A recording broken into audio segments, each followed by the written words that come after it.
All right, guys, we are going to do a review of our 2022 Can-Am Defender XTP. This is the one that comes with the Fox 2.2s or 2.0s and also the 30-inch tires. So overall, great machine. Rides really nice. I always run it on the lowest setting. As you can see, there's a few extra upgrades that have been installed onto the unit just to kind of get it to where my liking is. Did put the rear rack on with the I did put the little cooler deal in here. Doesn't hold a whole lot, but it does keep your lunch and everything nice and cool. Standard box, and then did also put the mud buster mud flaps on. That helps a ton from getting the side and everything dirty with the mud that's continuously flying up. And before those were installed, it would get all over the windshield and on the doors and everything.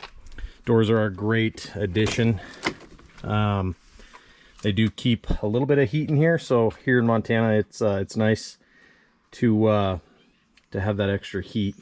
I did also install a gun rack and then also a speaker assembly. Both I'm really happy with. These were actually set up for the doors, but the fit was not very good, so I just attached them to the back seat. Actually works pretty well. Let's see, in the front here, went ahead and added these floor mats in. It kind of helps keep the dust from coming in through this little hole, the drain hole there. It does fill up, but it does help with the dust a little bit.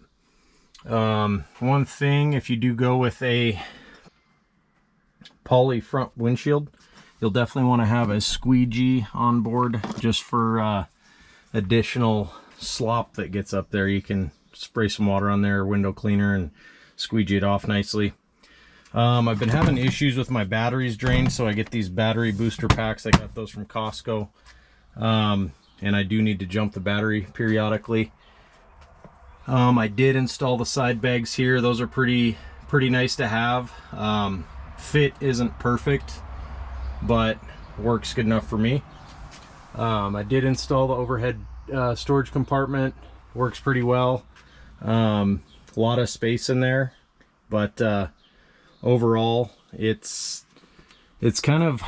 too big a space to actually use. I mean, it's just a ton of space in there, and anything you put in there is going to sag a little bit, but it is nice to have for extra hoodie or coat or something like that. I have been running into some battery drainage issues, so I have to unhook my key, and I did put a circuit breaker, or I'm sorry, a breaker box in there. That does help kind of isolate. I'm going to do a full system isolation. These are for some whips that I'd put on there, and ever since I've put these on, it tends to have a parasitic drain on the battery. So what I'm going to end up doing is just doing a battery isolation on there, so that prevents that from happening again.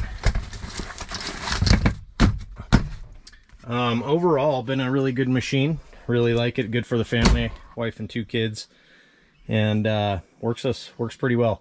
Not the most powerful machine out of the box. I did end up putting a Evolution Power Sports clutch kit and tune, which woke it up pretty well.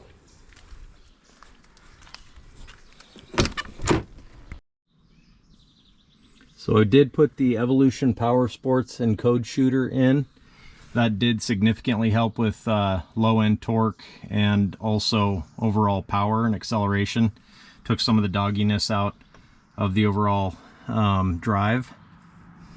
I also did take this in and have them do the warranty work on the main drive line. There's a pretty significant vibration in there, and they ended up getting that all taken care of with that. It has a slight vibration around 2800 RPM, but it goes away quickly. Overall, been a pretty good machine. I would recommend it for a family rig. It's got a little bit more performance than the out of the box, Maverick which was what I was initially going to get. But the suspension and the overall ride of this machine is better from what I hear from friends that have the Maverick as well. Can-Am does make a great machine. Things I would absolutely recommend straight out of the box when you buy this thing is getting the mud flaps on it, getting the windshield. I have the Super ATV windshield on there. It works pretty good, 3-position, all the way closed, cracked open as it is right now, and then fully open. Just allows some really good airflow through there. I also really like the poly rear windshield on there. Works pretty well. Keeps all the actual dust and just rain and everything else that you're going to go through with these things. Other than that, been a really good machine. Like or comment, and I'll answer any questions that you may have. And look forward to more videos.